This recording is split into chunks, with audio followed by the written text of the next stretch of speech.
Hello and welcome to our brand spanking new channel. This is only our 25th video, so welcome if you are here for the first time.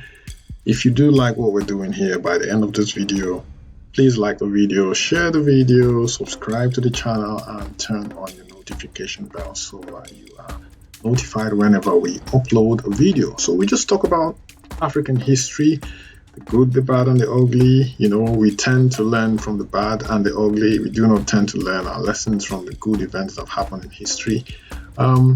We also want to talk about those who have shaped our history as Africans and those who are shaping our future currently. Also, can we do the things that these people have done, the accomplishments they have accomplished, the things they've achieved in life? What are the things that they did to put themselves in the position they've put themselves in today?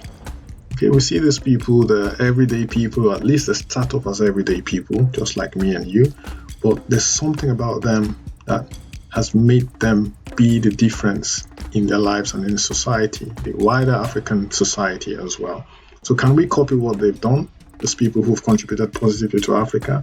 Can we as young Africans, young, vibrant, intelligent, hardworking Africans, do the same things and even better to propel our continent forward? Okay, for those of you who are returning, you know the drill. Welcome back to the channel.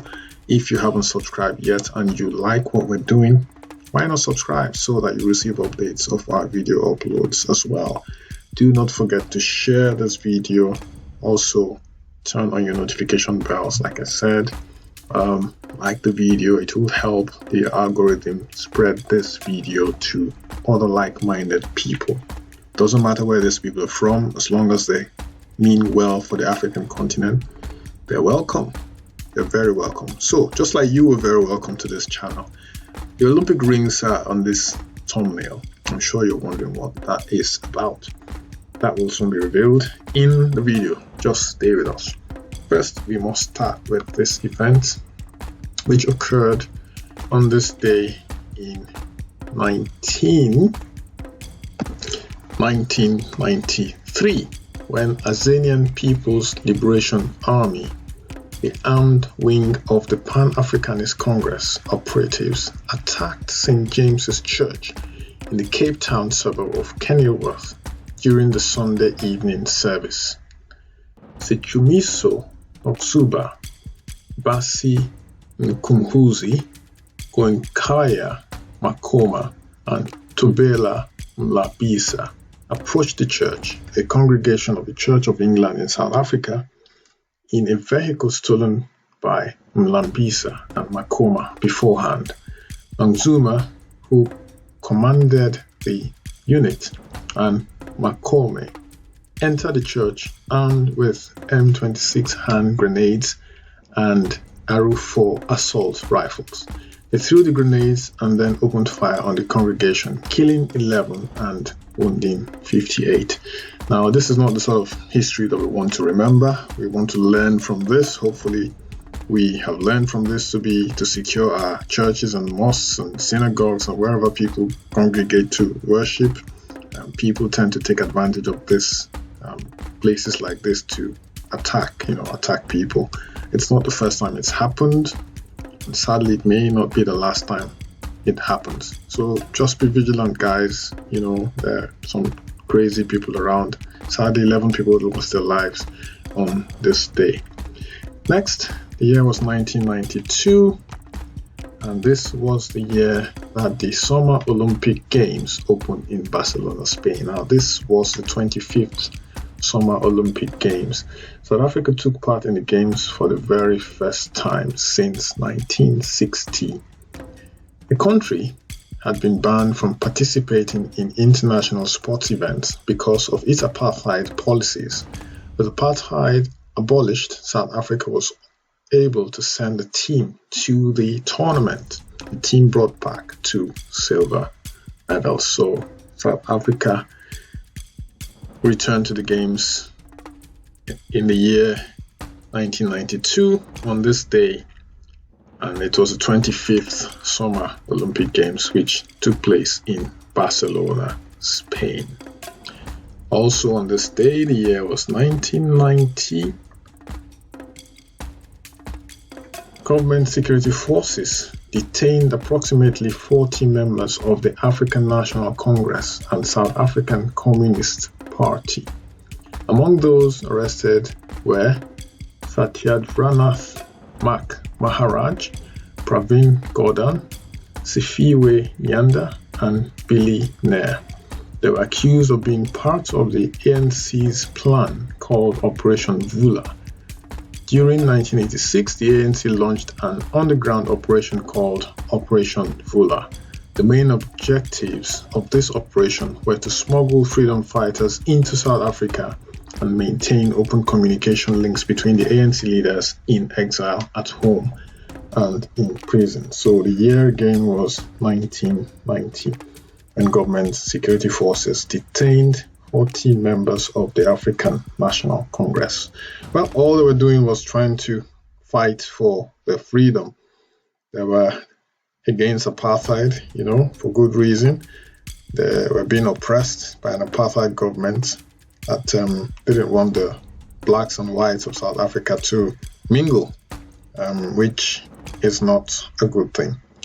Okay, next event, 1973. This guy was born. His name is Kojo Adeyemo Annan. If the Annan name sounds familiar, yes, he is the son of the late Secretary General of the United Nations. He is a Ghanaian Nigerian businessman and son of the late former UN Secretary General, Mr. Kofi Annan. Kojo Annan was born in Geneva, Switzerland, on this day in 1973. So it's happy 50th birthday, Mr. Kojo Annan. Kojo Annan and his sister, Amma Annan, are from Kofi Annan's first marriage with Titi Alakija, a Nigerian. After his parents separated, he lived with his father and spent holidays with his mother and sister. Kojo Annan's second name, Adeyemo, means the crown befits the child in Yoruba. Kojo Annan is a maternal grandson of Sir Adeyemo Alakija. Also on this day, exactly 2 years later, the year of course was 1975, the Progressive Reform Party was formed in the wake of the merger between the People's Party and the Reform Party. The decision to merge was made at simultaneously held congresses in Johannesburg. The merger of the two parties was unanimously approved, and the leader of the Progressive Party, Colin Eglin, was elected as leader. The party secured 11 seats in the 171-member House of Assembly. Also, on this day in 1990, this man called Mubarak Wakaso was born.